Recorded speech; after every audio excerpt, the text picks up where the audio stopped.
Hey, what's up everybody, and welcome back to News Dose. So, over the weekend, we got a pretty massive game announcement coming from one of the most beloved Japanese franchises of all time. Yeah, I'm pretty excited about this one, and I think a lot of you all will be as well. But what makes this even more interesting is that there's almost an announcement inside of an announcement here. Really, that Nvidia leak just keeps on giving, and it is looking like a very real thing. So we're going to talk about all of that later on in the video. Then also, we're going to talk about a couple of possible Xbox exclusives. Both of these games were already heavily rumored, but now it seems like evidence is starting to mount up that these are indeed real after all, so we're going to talk about that one as well.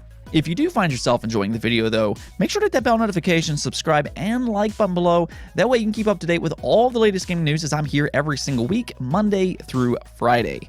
Besides all that though, let's just go and jump right into the video, starting off with some more acquisitions. I know over the last couple years we have talked a lot about acquisitions, and yeah, so it seems like we're going to talk a lot more about acquisitions in the coming years as well. Obviously, you have Sony, which they've already said they are looking to buy some more studios. Then you have Xbox, they are still actively trying to acquire Activision Blizzard. And then you also have the Embracer Group, and they have quietly bought up a lot of studios over the last couple years. In fact, they have acquired a whopping 62 studios since 2020.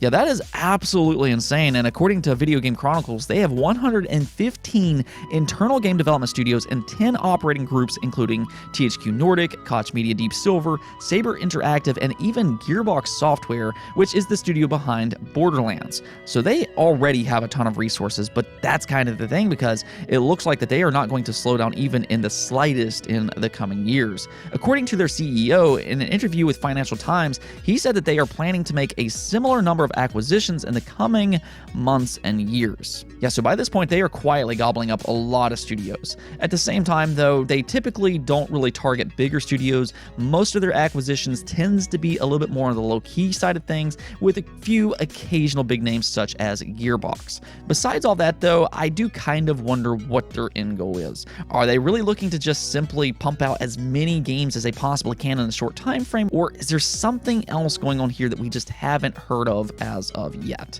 Really, I guess time will only tell, but one thing is for sure here: acquisition season is most certainly not over. Now, we also got a bit of a weird leak for Nintendo, and I'm not sure if I've ever seen anything quite like this. But earlier this year, Nintendo did announce that they were going to delay Advance Wars Reboot Camp. It was originally supposed to release on April 8th, but because things that are happening in the world right now, they decided to go ahead and delay this game to an undefined date. However, according to somebody on Twitter, they actually preloaded this game before that delay was official, and I guess because of that, on April 8th, which was again supposed to be its original release date, the game unlocked for that person. So according to them, they've been able to play this game. Now, some people are in disbelief over this, but since then, she has posted several new clips and pictures, and to my recollection, this stuff has not been shown on the internet before. So it does look like somehow she has unlocked access for this game, though she probably shouldn't have posted that on Twitter, because if you know Nintendo well, they take this type of stuff very serious. They're kind of eyeballing this like a code red, and as soon as they caught a whiff of this, of course, they're going to try to shut this down, and well, that seems to be very much what they did here.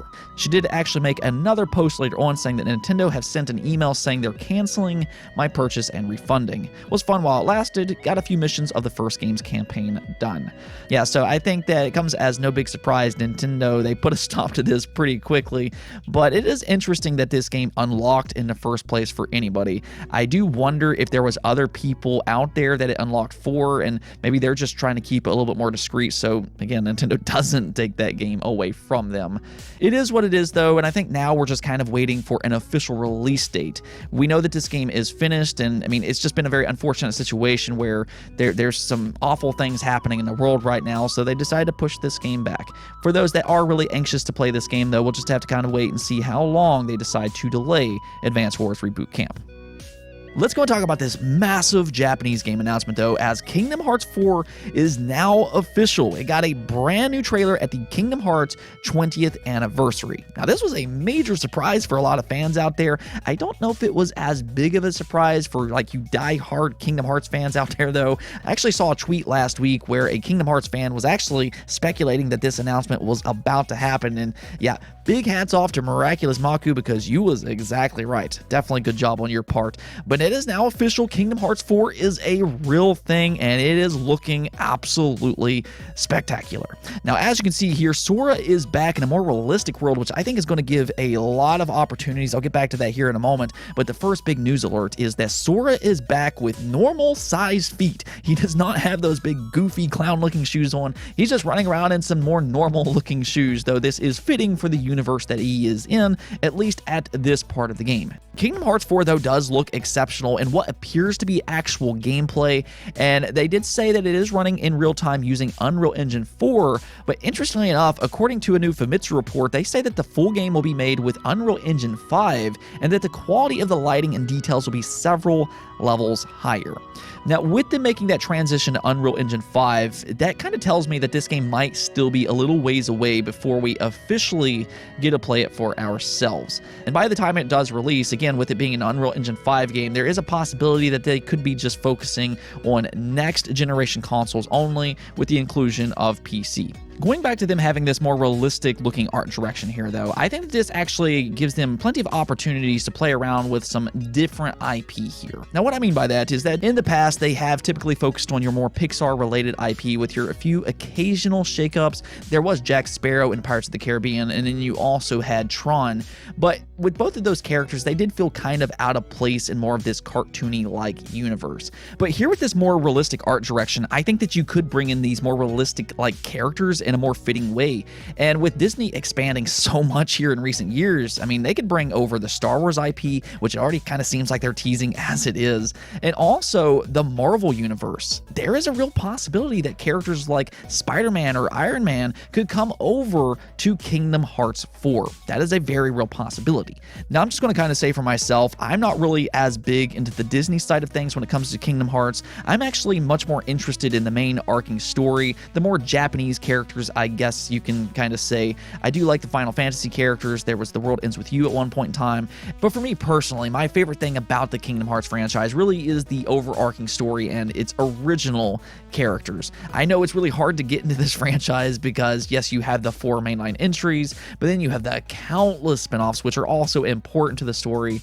So, I mean, yeah, they don't make it particularly easy to get into these games. At the same time, though, I think that these are such entertaining and magical games, and a part of me wants to say it's hard to be a Kingdom Hearts fan, but then another part of me just wants to say, yeah, it's worth it.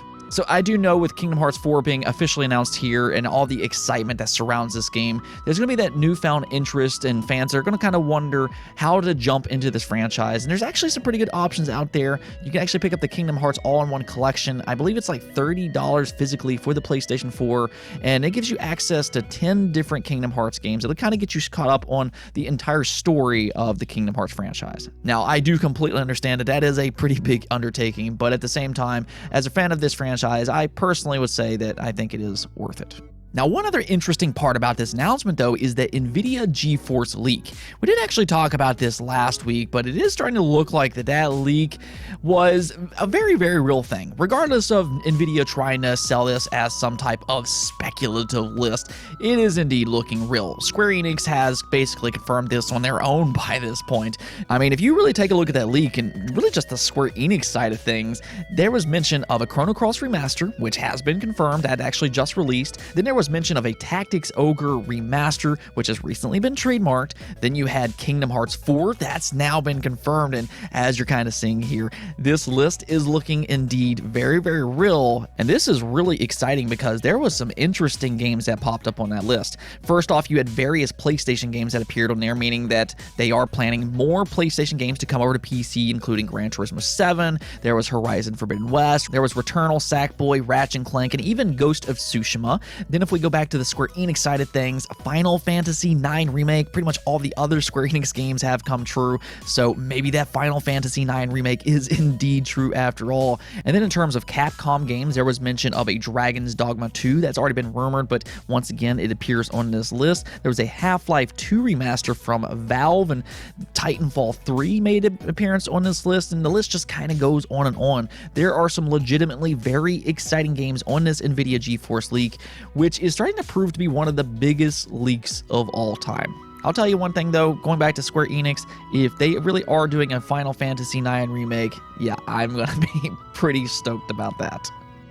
Now, we do also have some really interesting things happening over in Xbox land. There was some rumors circulating before that there was some high-profile independent studios that are working exclusively with Xbox. Two of which studios includes Stoic Games and then Certain Affinity. Now, Stoic Games, they're most well known for their work on the Banner Saga trilogy, which is this beautiful strategy RPG series with an interconnected story. The studio was actually created from former BioWare employees that worked on the Mass Effect franchise, which translated very well into the Banner Saga, and you can really see that with that interconnected story.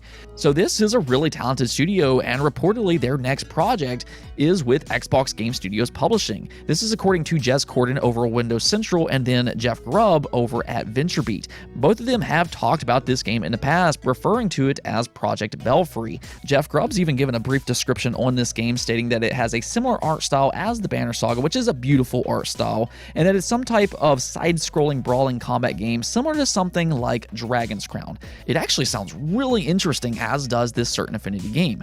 Now, with Certain Affinity, this is a studio that's most well known as being a support studio that's worked on games like Halo, but according to, again, Jeff Grubb and Windows Central, Certain Affinity is also working on their own game exclusively for Xbox that is being described as a AAA Monster Hunter-like game. Now, that's interesting for various different reasons, but in both situations, currently, this is only a rumor. But that's where things start to get interesting. It has now been spotted that in both situations with Certain Affinity and with Stoic, they are posting job listings that are specifically tailored for Xbox. On one side, you have Stoic Games posting a job listing for a UI engineer specifically to work on PC and Xbox devices. And then on the other side, with Certain Affinity, they posted a job listing looking for a senior graphics engineer specifically with development experience on Xbox consoles. Now, isn't that interesting that amidst all of these rumors that Certain Affinity and again Stoic Games are working on exclusive Xbox titles, we've already gotten project names and actual descriptions, but now on top of that, they are posting job listings that are specifically tailored for Xbox platforms. In both situations, it is looking like the rumors are true. Stoic Games and Certain Affinity might very well be possibly working on Xbox exclusive titles. Now it's all just about getting that official reveal, and that's kind of the question now. How long before we actually hear about these officially? I know one thing though, it does seem like Xbox really does have a lot of games in development, whether that be from their first-party studios or with them working with third-party independent developers, like with these two games here. Let's go and take a look at the poll of the day, though, and as we talked about last week, 343 Industries finally revealed Season 2 for Halo Infinite. This comes with plenty of new content, though the question quickly becomes, is it enough? So I wanted to ask you all, do you think Halo Infinite has enough content for Season 2? And as you can see here, only 9% of you said yes. Now, 23% of you, however, did say yes, but only after it gets co-op mid-season, and then 55% of you just flat out said, no, this is not enough. I think I kind of understand the 55% and the 23% here, because I think on one side, a lot of people will be satisfied with that cooperative update. A lot of people have really been waiting for that, and I mean, some people even held off on playing the single-player campaign because they just want to play with their friend. So I think a lot of people will be satisfied with that update specifically.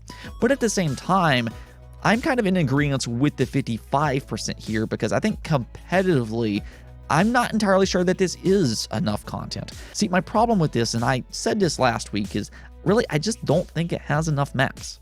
Halo Infinite is already kind of low on maps, and with Season 2, you're only getting 2 new maps, one for Arena and then one for Big Team Battles. So this isn't going to really make a major change in the maps that you see on a daily basis. So that's kind of my problem, and kind of looking through the comments, it seems like some of you will have that same issue as well. So I think that's kind of where people are looking right now, and I think with Season 2, I'm sure you're going to get a lot of cosmetics with that new Battle Pass, and people will jump in to maybe unlock some of that stuff. But for players like myself, I want more meaningful content, and to me that comes down to new maps, weapons, and things such as that. Something that will truly change the game. Cosmetics don't really do that for me. So that's where I want to see them improve even more, because I do think Halo Infinite is an excellent game. I just feel like it needs more meaningful content, and hopefully we'll start to get that in future seasons. Anyways, though, that's it for this episode, but if you liked the video, don't forget to bell notification and subscribe button for more content just like this. Also, if you'd like to support the channel through Patreon, thank you for making this content possible. Peace out.